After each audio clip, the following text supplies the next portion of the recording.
మనకు పడిన పేతురు కాదు ప్రియులారా. నీటిపై సముద్రంపై నడిచిన పేతురుకి ఆ యోగ్యత లేదండి ప్రియమైన దేవుని బిడ్డలారా.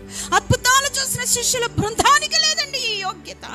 ఒక్క డిసైపుల్ ప్రాణానికి తెగించి నిలబడ్డాడు. అది సత్తా అంటే ప్రభు క్రీస్తు బిడ్డలకు ఉండవలసిన లక్షణం అదనమాట. ఏదైతే అవుతుంది ప్రభు కోసం నేను నిలబడాలి, ఏదైతే అవుతుంది ప్రభు కోసం నేను ఇది చేయాలి, నా జీవితంలో నా హృదయాంతరంగాల్లో నుంచి నేను ప్రభు కోసం ఇది చేయాలి అనే తపన, ఆరాటము, desire, hunger for the Lord ఎవరికి ఉందండి ఈరోజు? ఆ ప్యాషనేటిక్ లైఫ్ని మనం లీడ్ చేయాలి. అలాంటి ప్యాషన్ మనలో రావాలి అంటే ద బర్డెన్ మనకు రావాలి. ఎవరికి ఉందండి ఈ బర్డెన్ ఈరోజు? యవనస్తులకు ఉందా? వారి జీవితం అంటే వాళ్ళకి ఇష్టం, ఎంజాయ్ చేయాలంటే ఇష్టం, వారికి టైం అంతా ఆ వ్యర్థమైన ఫోన్లో గడపాలంటే ఇష్టం వారికి.